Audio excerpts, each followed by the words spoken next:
Whether you have a diagnosis or not, I don't care. Jump inside this podcast and I'm going to teach you how to read your own blood work so you can find the answers to your health concerns. Yes, those normal labs that your doctor keeps saying, oh, they look great, we'll see you again in 6 months. They really have answers in them if you know how to read it correctly. So come join me along this journey, leave a review, and share with your friends. Let's dive in.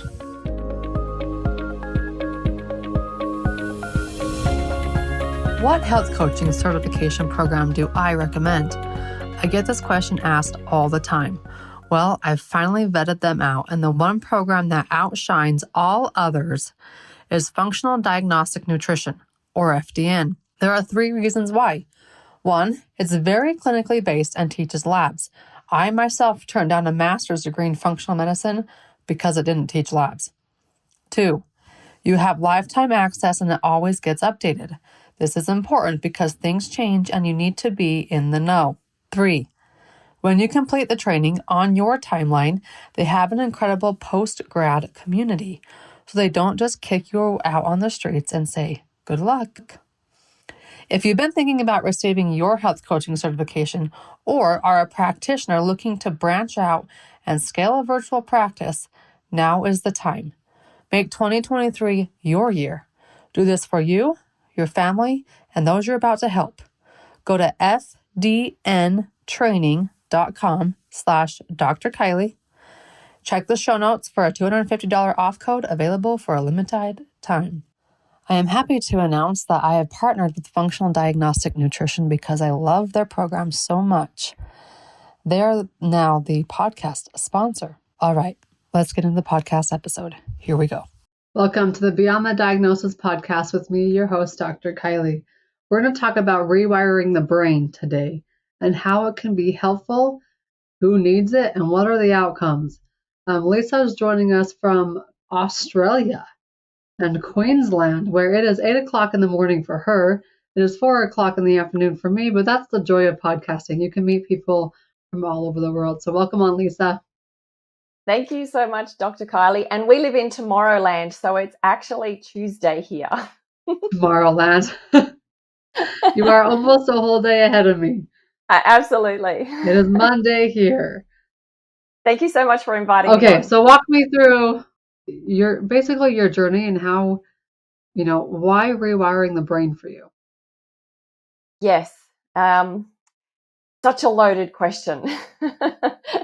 And I do, I guess I have to sort of go back in time and sort of set the scene, because I think that there was my very first memory was the day my life changed, and I was about 4. But I was called into my parents' bedroom. And my dad was sitting on the end of the bed. He was crying, and he was sitting there with a single suitcase. And he looked at my sister and I, and he just said, I'm so sorry. I love you, but I have to leave. I can't stay here anymore. And I don't really remember anything else apart from being so overcome with fear. And I imagine what would have gone through a child's mind, because much of my childhood has been blocked out, is why are you leaving? Am I a bad child? What have I done wrong? Why don't I deserve your love? And so without going into like the full blown story of my childhood, my mother had very violent psychiatric illness, and she was in and out of psychiatric wards. And so my sister and I lived in absolute horror, fear. There was a lot of physical violence, a lot of emotional violence. So I literally disconnected because it was survival. Yeah. But it was interesting that there was always a little voice inside of me that said, Lisa, everything's going to be okay. This isn't normal. The other kids, their home life isn't like this. I I ended up being started swimming when I was about 6 years old, which was probably a blessing. You know how there's school carnivals, like sports carnivals with athletics or swimming? Well, I launched myself into the pool and basically drowned halfway, but decided I wanted to be a swimmer. So, so I was allowed to go to swimming training. And the beautiful thing was that I was surrounded by champions. I was surrounded by strong mindset, driven, um, caring, successful mentors, teammates, because we had world-class swimmers in our club and even one Olympian. And I just thought, wow, when I grow up, I want to be like that. So You were I was 6? able, yeah, I have a 6-year-old right now. I can't imagine. I mean, what cool environment is that? yes, yes. Sort of still really naive to it, but because I had no nurturing or mentoring or love at home, the pool was my family. And so I idolized these people. And very interestingly, because I could spend 5 hours a day at the club, because morning and evening I trained, and then that time at school. So I very rarely had to be at home. So I needed to not be at home so I could feel safe. Where Because was your sister? she was at home. Oh man. Yeah, it's not been a very good life for her. That's a completely different story. Well, let's Um, focus on you. yes, yes. I'd probably lose my biscuits if I if I start talking about my sister. A lot of devastation and self harm. But what I don't know if you've been exposed to Dennis Waitley. He had a lot to do with world class athletes and would teach them to run the events in their mind. And as we know, the mind doesn't know the difference between a thought and a real physical experience. You get the same bodily response. But way back then, I mean, I only found out about Dennis Waitley in the last 15, 20 years. I'm in my 50s now, so we're talking a long, long time ago. And so we would run the events in our brain.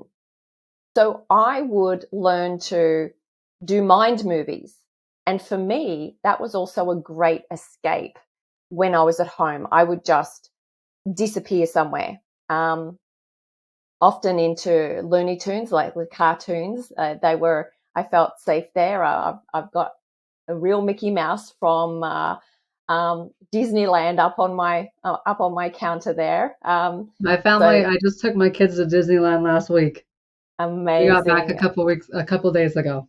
Yeah, that was my childhood dream, to go and hug Mickey. Actually, I won't talk about that because I will burst out crying, because that moment I hugged Mickey, I just said and it was only 10 years ago. I said, I've been waiting my whole life to do this. And I just felt like a child again. And he just patted my back.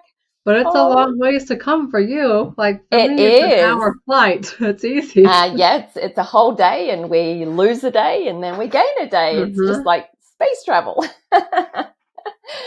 um, so that was the beginning of me really taking control of my mind. I became a champion, a national champion.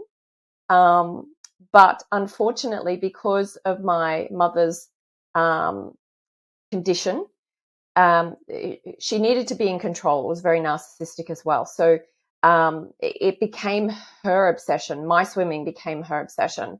And so I started to burn out because I was traveling all over the country, and I started to hate it, which was not the place to be if you wanted to be a champion. And so, as the body does when you start to become so emotionally upset about something, you become ill. And so I was constantly getting ear infections, which meant I had to be out of the pool. And so eventually I stopped. And the next thing I did, a friend invited me to a martial arts club. And I just thought, well, that sounds cool because at least I can learn how to defend myself properly.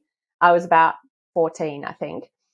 And it was a kung fu club, but it was actually a metaphysics club. And so we did meditation, Tai Chi. We learned all about the internal energy and how to use that, how to channel that, So I was already able to really control my mind.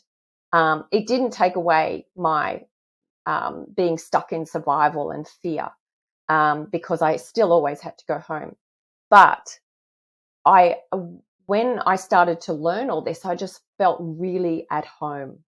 I just thought, I understand this. This feels natural to me. And my my my drive for success, I've now realized as I got older, was to try and win my mother's love. I've not had contact with her for more than 30 years because it was a case of completely disconnect or perish. And so I chose to disconnect, which was a very difficult thing to do because I still ran on the patterns of fear.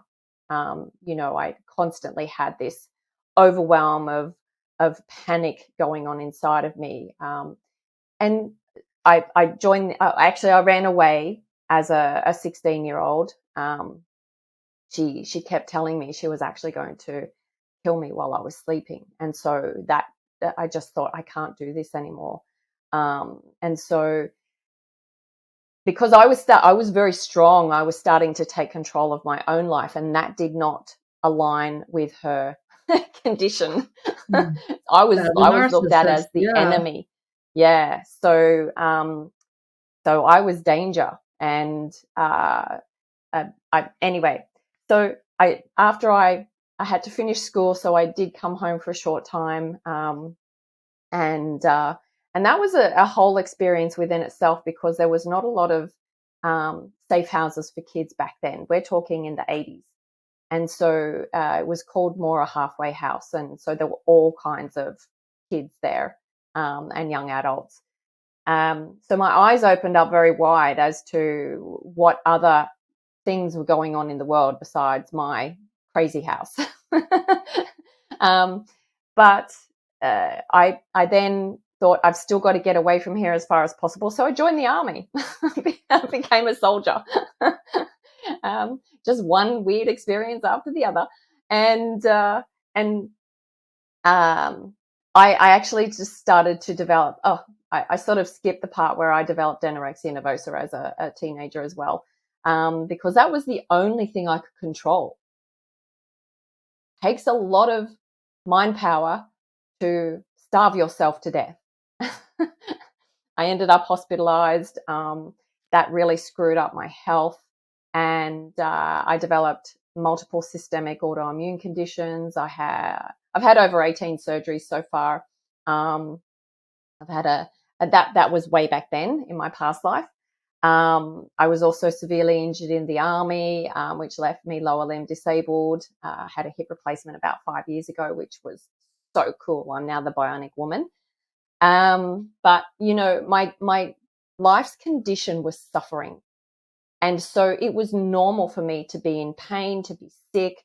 I had a couple of abusive marriages, lost everything and was facing bankruptcy. So there's been a lot to tick off the list of. You got the ultimate TEDx story going on here. So, and I'm smiling. Yeah. But all of this, one thing, I've had some incredible mentors.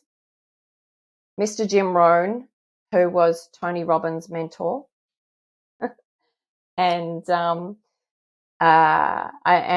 I've been part of Tony Robbins' community for well over 20 years as well. And one thing Tony always said was, life happens for you, not to you. And so I've always reflected and thought, what is the lesson in this? What can I learn from all of this suffering, all of this tragedy? And excuse me, what I was driven on was angry desire. I had lots of success. I lost it a lot, but I was so success driven. But I was success without fulfillment. And that is a really big problem to have, because you're always empty. And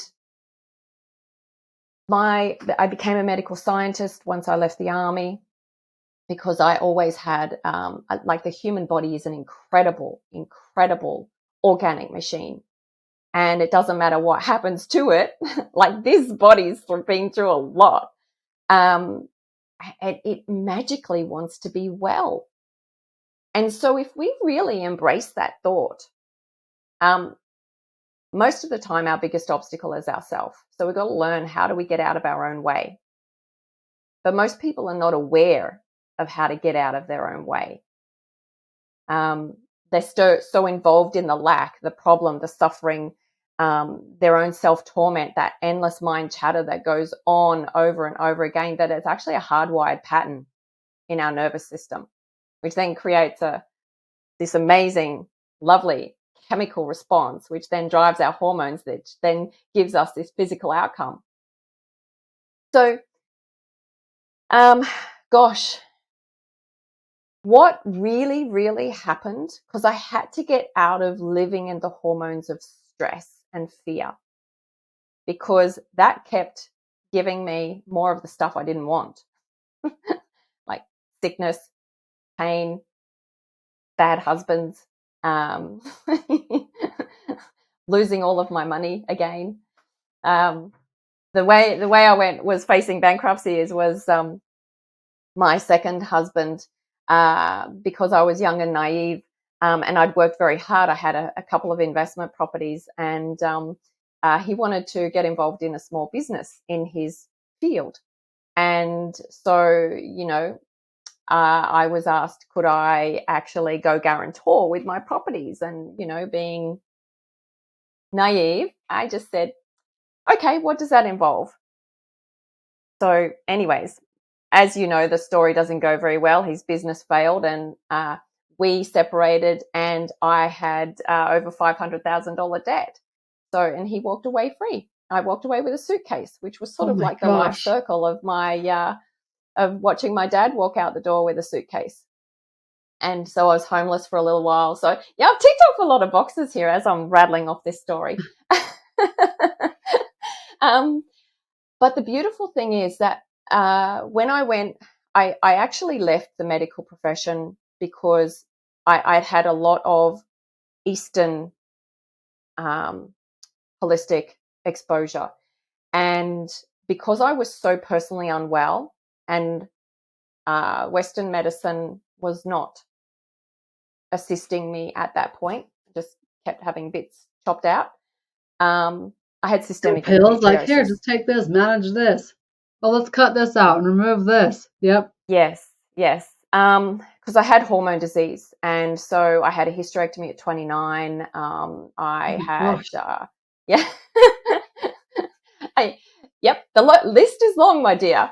So the hormone treatment I went through for 10 years was horrific, and I was working in oncology, and as a medical scientist, and in the bone marrow transplant unit, and what I was exposed to with the pharmaceutical component of treatment, it just was not aligned with my values, because there was bringing in wellness into dying patients who had no immune system was just not on their agenda.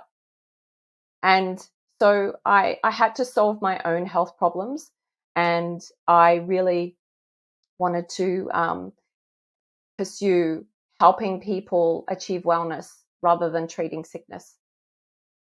And so it really took on, I went into nutrition and fitness, as well as breathwork, meditation, And what I found was, because I've helped thousands of women lose weight, is that they would get a short result and then go back to their old patterns. And the biggest thing that they were not working on was their mind. They were expecting to get a result from outside stuff rather than working on the inside. And so this is the pathway that I've gone down, is to really help people. And it comes not just from, the weight management side of things, but there are successful people, but they're trapped in survival. They're trapped in anxiety, stress, all of these old patterns of the past, to prevent them from moving forward. It's 2 steps forward, 2 steps back, because that was my pattern. And so it's learning how to actually rewire the nervous system. And as we know with neuroscience, you basically need to consciously rewire the subconscious. and to do that, it's in a state of meditation, hypnosis. It's being able to be awake while you're in theta waves and a certain brainwave pattern with information coming in, but it's over and over and over and over again. It's that spaced repetition until, your nervous system actually solidly wires those new connections together, and it now becomes new hardware. The only way you can change your life is to change your state in an elevated state of emotion, up in the joy, the love, the compassion, the kindness, all of those positive emotions, to be then thinking of how you want to live your life and visualize living in that. Like, it's a very involved process, but it requires discipline. And it's not a magic carpet ride, because you have to face what is holding you back. You have to really go back to where you have hardwired, which is, as we know, between birth and the age of 6 or 7 is where most of our programming comes in. And then we just spend the rest of our life messed up in that program, unless we have intervention come along. But we are our own supernatural recipe. We just have to find the tools, the mentors, the correct way that you can actually reprogram your nervous system to become that, to be in a body that you love and respect, to have those unconditional, joyful relationships, and to really just live the best version of yourself and achieve all of your life's and business goals. Everything on my bucket list, well, no, not everything. There's about another 1,000 things on there, but I've achieved so much because I'm very goal orientated, and it's almost a mantra. It's part of my daily practice. Before I got on this call, I did my morning routine, so it's an intrinsic part of my nervous system, and it certainly superpowers my day. I've got this amazing morning routine that I share with people as well. So, what's a key component of it? There's actually 7 power moves to it. It's the key component is consistency. But it works. It involves gratitude, and it involves breath work. It involves nutrition. It involves movement. It involves, I call it mind movie meditation. And the other thing is, some part of your day, you need to be upskilling your brain. You need to be putting positive input of some kind of powerful podcast, mentoring, motivation, something to uplift your personal state and vibration. And I know I'm sort of just like a fire hose here. I get so there's so much coming out. Just keep going. Well, I really want to, because where was the time? Like, I've had probably 5 or 6 major timeline events where life has just taken off on a trajectory. One thing I always did, Kylie, was I've always listened to my inner voice, because we've got to outdo the chatter up here, because it doesn't stop. Like, there's 70,000 ridiculous thoughts we have over and over again a day. But I always listened to my gut. When I didn't, it didn't serve me. And but it's sort of like the 5-second rule, Mel Robbins, 5, 4, 3, 2, 1, go. If you don't act on that gut instinct straight away, your head's going to talk you straight out of it. But I was sitting in a conference in Singapore in 2010. I became partner with a health and wellness company, which was part of my nutrition business. And so we always went to leadership development conferences, and there was a couple of there was a husband and wife, beautiful Korean couple on stage, and it was all via translation. So you really had to be present. This is another key thing: if you want your life to change, you have to be present. You have to learn how to be still, and that's also part of the process of awareness, because people just love to do all this other stuff to as a distraction to lose their pain. But there was a picture of a big blue door, where we're actually both wearing blue today, and what was about to happen was the moment that changed my life forever. And in the Buddhist philosophy, the blue door is the gateway to joy and happiness. But what she said was, got to catch myself there. I was just about to get emotional. And that's what you want. You want to change your state, that you become very emotional with what you need your life to change into. Is that she said, the blue door is the doorway to your heart.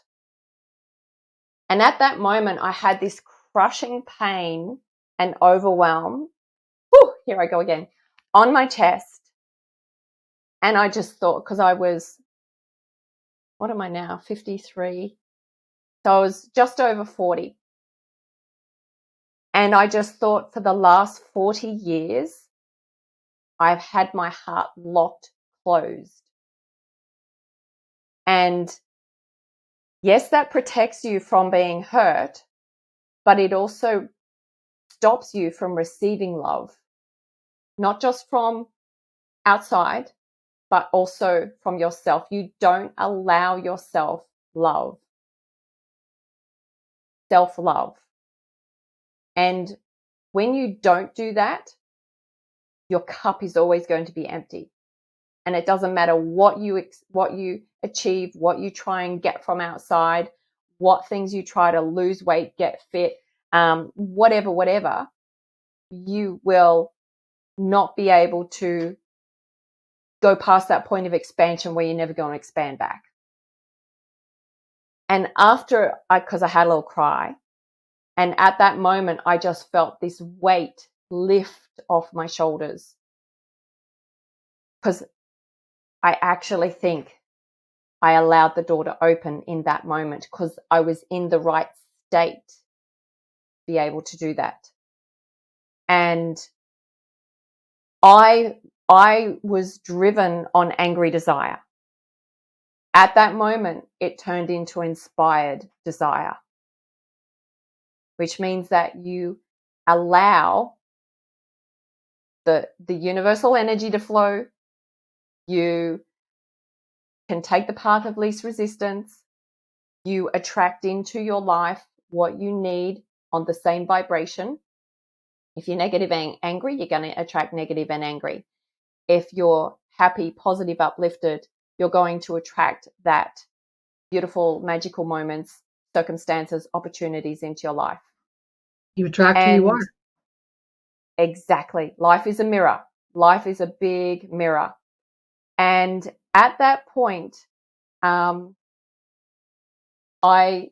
realized I had to, because one thing that I am not a practicing Buddhist, but I love the philosophy of Buddhism because it's about compassion and kindness.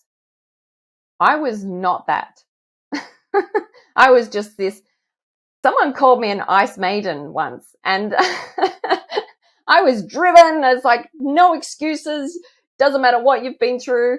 Just get it done. I can do it, so why don't you? But the world doesn't operate that way.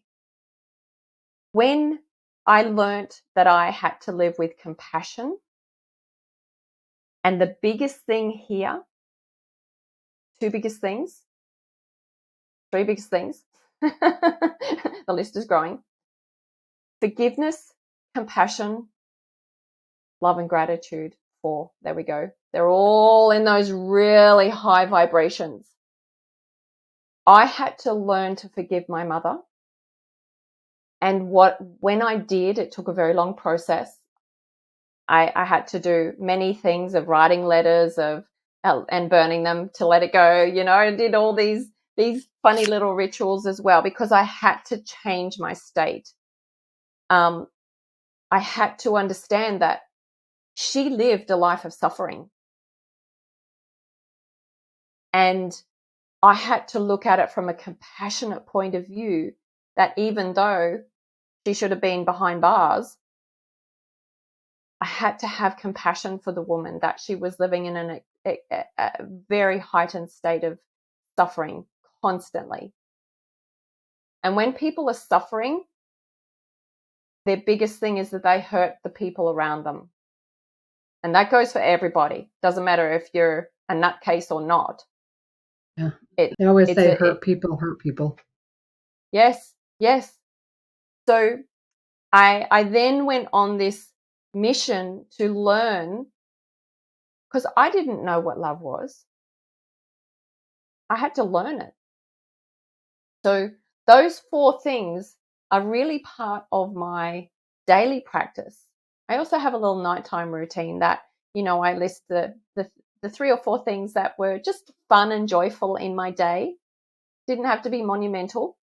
But also, if I did something that I could have done better, or I might have just, said something that could have come out better, I forgive myself for saying that or doing that or being that, and also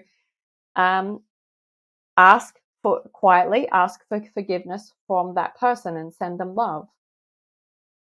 So there's always these conscious moments in my day of being present, and just leading with love. When something's challenging me, I ask myself, Lisa, what would love do? How would love respond to that? And that is also part of constantly reinforcing those positive emotions in your nervous system to allow you to stop being trigger response of that autonomic nervous system kicking in that fight and flight of your mouth moving before your brain has time to catch it, or, of just having this hissy fit or panic attack, or all of those things that go on when your body is actually in control of your mind. Got to be the other way around. But when we live in the hormones of stress, we are hardwired for our body to, it's an addiction. Like these little cellular receptors are saying, I haven't had my fix today. What crisis can we have so I feel better? I can make it sound funny, but it's not. It's actually what happens. If you're a coffee drinker, you don't have your coffee, the little jackhammer in your head tells you, oh gosh, I better go have that coffee. So it's exactly the same. Our cells are receptors. We can epigenetically change our state by our thought process, but it has to be done over and over and over again. So we can change our gene expression of who we are. And I know that because I'm evidence. I've done that process, but it takes work. You actually have to want to do it. Yeah. You have to be more comfortable of knowing you're going to be uncomfortable than living in your current state of suffering and, being a victim of your own life, which is tragic because it's a jail cell. And life is short. I know that. But I'm halfway. I reckon I'm going to crack the 100. So that's my plan. Well, Lisa, where can they go to learn more about you and work with you? Okay. LisaMarree.com. So I will spell my surname out because it can be a bit confusing. It's Lisa, Lisa, MARRREE. That's a RREE.com. And LISA yeah. MARREE.com. Yes. And I'd be more than happy to have a chat with you if you do want to. I'm actually doing a Rise Up challenge in about 3 weeks as well, where we go right into the neuroscience and how we can rewire our nervous system. It's a free 5-day challenge. So if you reach out to me, send me the details for that. Say that again, please. Send me the details for that. Okay, great. I will. Thank you so much. And we're going to have a lot of fun. I always love to talk about this topic because it's so new to me. I would have never imagined you could actually rewire the brain, and that I would need to do that. And I've had to do that to reach higher and higher levels of success and that impact more lives. But I would have never even dreamt that was a requirement of an entrepreneurial life. I know. It sounds like such a bizarre concept, doesn't it? Yeah. Well, the way you said it was incredible. Your story is incredible. Just keep changing lives. Thank you so much. And I'm so honored to be part of your show to help impact people. And if I can do it, you can do it. Literally. Thank you so much. The health coaching certification program that I recommend is Functional Diagnostic Nutrition, or FDN. You can get started anytime. So grab the $250 off code from the show notes and go to fdntraining.com/Dr. Kylie and get started. Don't wait any longer. Make 2023 your year. Do this for you, your family, and for those you're about to help. fdntraining.com/Dr. Kylie. Ready to have all of your blood work compiled in one location where you can easily read it all together? Well, go grab my book, Why Are My Labs Normal, on Amazon. Grab it, learn how to read your own labs, and take the power back in your hands because your normal blood work is loaded with answers. You just got to have the right person reading it, and the right person can be you. Go grab it on Amazon, Why Are My Labs Normal by Dr. Kylie Burton. Leave a review, and we'll see you on the next episode.